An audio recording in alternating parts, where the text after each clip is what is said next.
오늘 권사의 헌신 예배로 우리 함께 모였는데요. 오늘 죽음에서 생명을 낳은 헌신이라는 제목을 가지고 함께 우리의 믿음과 신앙을 좀 점검하는 시간 가졌으면 좋겠습니다.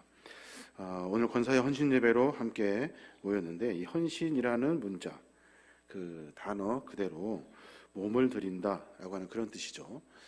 우리는 하나님 앞에 몸을 드리는, 산 제사를 드리는 그런 신앙의 삶의 모습의 형태를 가지고 있습니다.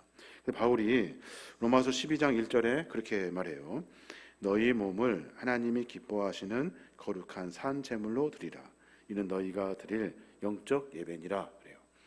여기서 말하는 산 제물은 뭘까요? 살아있는 제물을 말합니다. 살아있는 동물, 살아있는 짐승, 이것을 말하는 것이 아니라 내 삶을 말해요. 내 삶을, 살아있는 내 삶 전체를 하나님 앞에 제물로 드려라. 그때 그 제물이 하나님 보시기에 합당하도록 우리 신앙의 삶을 정결케 하여라 라고 하는 것이 사도 바울의 신앙의 요구입니다. 오늘 이 시간 우리가 직분이나 직함을 자랑하는 자리가 아닙니다. 하나님 앞에서 나를 온전히 부인하고 십자가의 길을 따르겠다고 다시 한번 결단하여 내가 살아있는 제물이 되어 내 삶을 하나님께 드릴 수 있는 귀한 시간이 되었으면 좋겠습니다. 특별히 오늘 권사라고 하는 직분, 그 직분을 맡은 사람들에게 어떤 신앙의 결단을 우리가 요구할 것인가 하는 고민을 같이 갖게 되는데요. 이 권사라고 하는 이 한자를 보면 권할 권자에 스승사자를 씁니다. 그러니까 권하여 주는 사람이라는 뜻이죠. 무엇을 권할까요? 하나님의 사랑을 권하고 또 그리스도인의 삶을 권하고, 그리고 내 신앙이 하나님 앞에 합당한 백성의 삶을 살 수 있도록 연약한 성도들에게 내가 권하여 주고, 그리고 그 사람들을 일으켜 주는 일들, 그 일을 감당하는 사람들이 권사님입니다. 이사야 40장 1절에 보면 그런 말씀이 있어요. 너희의 하나님이 이르시되 너희는 위로하라, 내 백성을 위로하라. 여기서 하나님의 백성을 위로하라고 하나님이 명령을 하십니다. 특별히 우리 권사님들이 받아야 할 명령이 저는 이 말씀이라고 생각해요. 내 백성들을 위로해라. 내 백성들을 위로해라. 너희들은 가서 이 백성들에게 권하여라. 다시 일어나 믿음과 신앙의 길을 걸어갈 수 있도록 도와주어라 라고 하시는 주님의 그 메시지를 우리가 들어야 하는 겁니다. 이 권사님들의 이 헌신은 거기에 있습니다. 연약한 성도를 다시 일으켜 세우는 그 귀한 사명을 우리 권사님들이 감당하고 있어요. 저는 오늘 사도행전 9장에 나와 있는 그 여제자 도르가, 그 다비다라고도 하는데 도르가라고 하는 그 여인에 대한 이야기를 같이 나누어 보려고 합니다. 도르가는 헬라어식 이름입니다. 그 그리스식 이름이라고 하면, 다비다는 아람어예요. 아람어. 이 두 개가 같은 의미를 가지고 있죠. 여하튼 도르가가 보여준 그 헌신의 삶을 한번 다시 살펴보고 우리 권사님들이 감당해야 될 그 사명이 뭔가 하는 내용을 간단히 한번 고민해 보면 좋겠어요. 첫 번째, 우리 권사님들에게 당부하고 부탁하고 싶은 하나님의 말씀은, 권사의 사명은요, 이름도 없이 빛도 없이 실천하는 삶을 말합니다. 이름이 없어요. 그리고 빛도 없습니다. 오로지 하나님이 하시는 일들을 묵묵히 실천해내는 사람들입니다. 신앙의 본을 보이는 많은 사람들, 자기의 이름을 드러내려고 합니다. 또 자기가 하는 일들을 자랑하려고 하죠. 그런데 오늘 도르가도 하나님의 거룩한 믿음의 삶을 살아낼 때도 자기 이름을 드러내지 않고, 그리고 자기의 삶의 모습 속에서 조용히 하나님의 거룩한 말씀을 실천했던 삶을 살았던 사람이 바로 도르가라는 거예요. 오늘 36절에 보면 그런 말씀이 있습니다. 도르가를 여제자라고 불러요. 여제자. 여기에 성경에 특별한 의미가 들어 있습니다.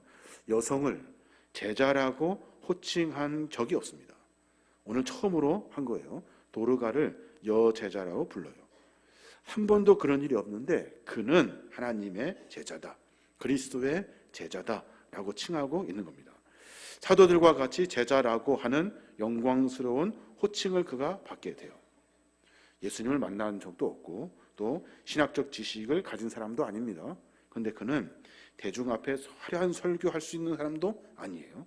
그냥 많은 사람들이 저 사람을 보고 뭐라고 하냐면 제자다, 주님의 제자다 라고 이렇게 호칭하고 있어요.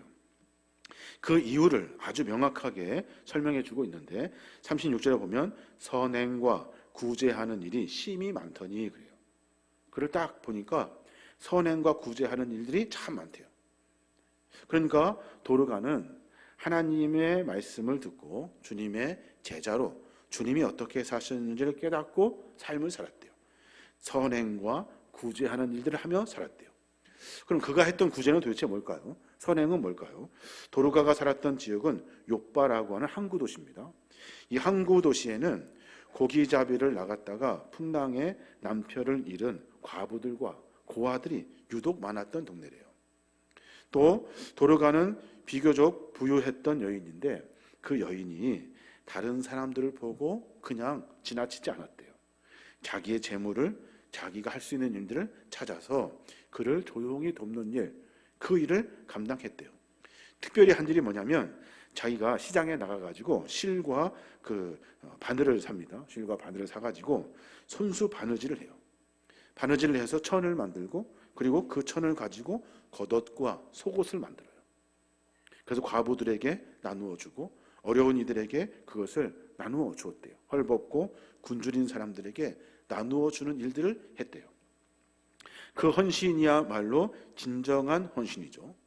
머리로 사랑합니다, 말로만 사랑합니다 하는 것이 아니라 그녀는 거친 손끝에서 피어나는 생생한 삶의 실천을 사람들에게 보여주었다 하는 거예요. 현대 교회는 말이 화려합니다. 거창한 계획을 가지고 있습니다. 근데 도르가는 그런 거 없어요. 조용히 누군가를 도와주고 싶은 마음, 내가 할 수 있는 것이 무엇일까? 라고 찾아가지고 시장에 가서 실도 사고 바늘도 사고 그래가지고 사람들의 속옷을 만들어 주었대요. 겉옷도 속옷도 조용히 만들어 주었대요. 자, 여러분, 권사의 사명은 강단에서 선포되는 명령으로 이루어지지 않습니다. 권사의 사명은 당신 권사야 라고 하는 것으로 이루어지지 않는다는 말씀입니다. 권사의 사명은 나 권사네 하는 것이 아니에요. 권사의 사명은 조용히 아무도 모르게 어렵고 힘든 사람들을 도와주는 일들입니다. 어렵고 힘든 이들의 기도의 제목을 가지고 기도해 주는 분들, 그리고 어려운 이들을 도울 수 있도록 하는 것들, 이런 것들이 바로 권사의 사명입니다. 신앙의 낙심을 맡은 사람들에게 찾아가서 권면해 주고 다시 일어설 수 있도록 하는 것이 권사의 사명입니다. 어렵고 힘든 사람이 있으면 내가 도울 수 있는 방법을 찾아서 그 사람들에게 찾아가 도와줄 수 있도록 해줘야 돼요. 그게 바로 권사의 사명입니다. 그럼 권사회는 뭐 하는 데입니까?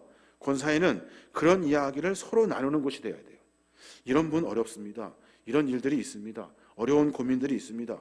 그것을 함께 나누고 권사회에서는 그 일을 전체적인 계획을 가지고 일을 추진해야 하는 거예요. 그게 바로 권사님들이 해야 될 일들이다 하는 겁니다. 말로만 권사 아닙니다. 우리는 조용히 이름도 빛도 없이 도르가와 같이 삶을 살아내는 사람, 그 사람이 바로 권사다라고 하는 것을 분명히 알아야 하는 겁니다. 또 하나 생각해 보면 도르가는 어떻게 살았냐면 성도들의 눈물과 사랑을 받으며 삽니다. 성도들의 눈물과 사랑을 받으며 살아요. 권사의 사명은 성도에게 진정한 위로와 사랑을 심어주는 사람이죠. 그래서 성도들과의 관계가 아주 친밀합니다. 아주 친밀해요. 도르가가 병들어 죽게 됩니다. 욥바라는 교회에 아주 큰 슬픔이 임했어요. 성도들이 급히 사람을 보내가지고 루다에 있는 베드로 사도를 불러옵니다. 왜 불러왔을까요? 베드로 선생님, 어떻게 좀 해주십시오. 이 마음으로 베드로를 찾은 거예요. 베드로가 도르가의 시신이 안치된 다락방으로 올라갑니다. 거기에서 감동적인 장면이 벌어집니다. 어떤 장면이냐면 39절에 보니까 그래요. 모든 과부가 베드로 곁에 서서 울며 도르가가 그들과 함께 있을 때 지은 속옷과 겉옷을 다 내 보이거늘 그래요. 베드로가 그냥 기도하러 갔는데 불러서 갔는데 거기에 있는 수많은 과부들이 베드로 곁에 서가지고 자기 속옷을 다 보여줬다. 이 속옷이 누가 지은 거 압니까? 이 속옷 누가 준 줄 압니까? 이 옷 누가 준 줄 아십니까? 그러면서 베드로에게 도르가의 얘기를 했다는 거예요. 도르가한테 속옷을 얻어 입지 않은 사람이 없고 도르가한테 그 도움을 받지 않은 사람들이 없었다는 거예요. 그래서 모든 사람들이 도르가가 했던 일 때문에 도르가가 죽었다는 이야기를 듣고 눈물과 사랑을 받게 되었다.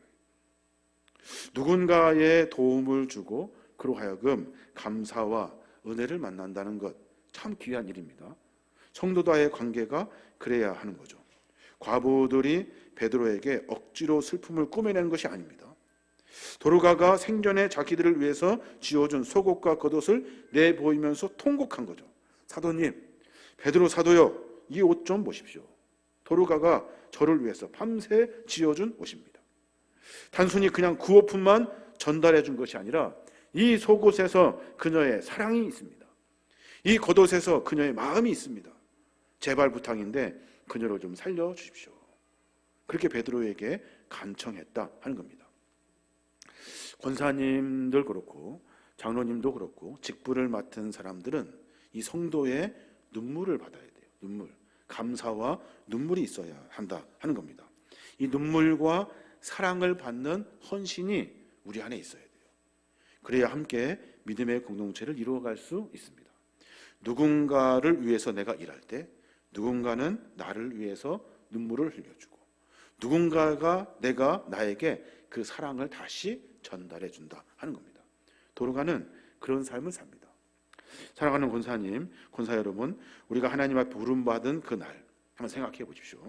장례식장에 누가 찾아와서 눈물을 흘려줄까요?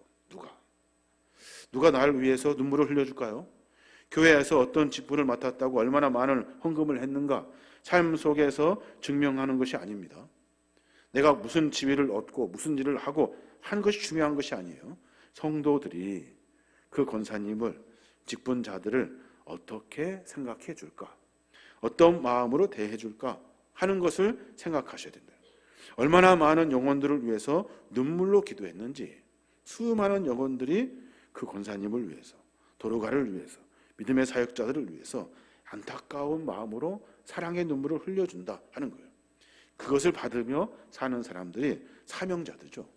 하나님의 거룩한 그 제자들이고 믿음의 사역을 감당하는 사람들입니다. 좋은 권사는 성도들의 마음에 평안을 주는 사람들입니다.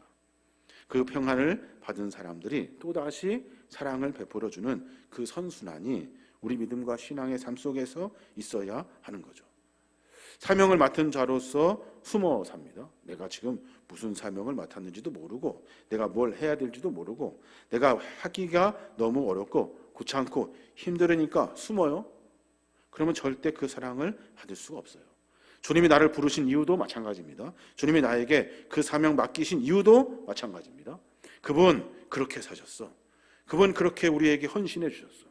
그분 우리에게 나 그렇게 기도해 주시고 사랑해 주셨어. 그 이야기를 서로 들으며 살아야 한다 하는 겁니다. 그때 하나님 나라의 진정한 평안이 임하게 돼요. 평안이. 그래서 빌립보서 1장 7절에 보면 바울이 그렇게 말합니다. 빌레몬에게 형제여 성도들의 마음이 너로 말미암아 평안을 얻었으니 내가 너의 사랑으로 많은 기쁨과 위로를 얻었노라 그래요. 빌레몬에게 하는 말이 그래요. 성도들이 너로 하여금 평안을 얻었대요. 평안을. 성도들이 다 하는 말이 그 말이래요. 너 때문에 우리가 평안할 수 있었어. 고마워. 감사해. 여러 일들 속에서 감사합니다. 라고 고백하더라는 거예요. 바울이 그 이야기를 들을 때 정말로 큰 기쁨과 위로를 얻었대요. 그렇지. 믿음 생활은 그렇게 하는 거지. 신앙이 들어간다면, 직분자라고 한다면 그렇게 살아야 되지. 바울이 그렇게 생각을 했다 하는 겁니다. 우리 한번 생각해 봤으면 좋겠습니다. 사랑하는 권사님들, 우리가 하는 일들을 통해서 성도들이 평안함을 얻습니까? 그 평안함에 감사합니까?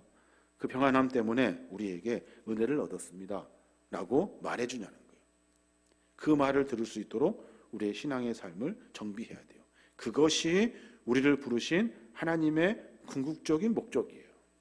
너를 불러서 권사로 삼은 이유는 여러 사람들에게 사랑을 베풀어 주고 헌신해 주고 수고해 주어서 그로 말미암아 그들이 평안을 얻고 평안을 얻었다 하는 이야기를 너가 들을 수 있도록 그렇게 살아 라고 하시는 것이 주님의 명령이다 하는 겁니다.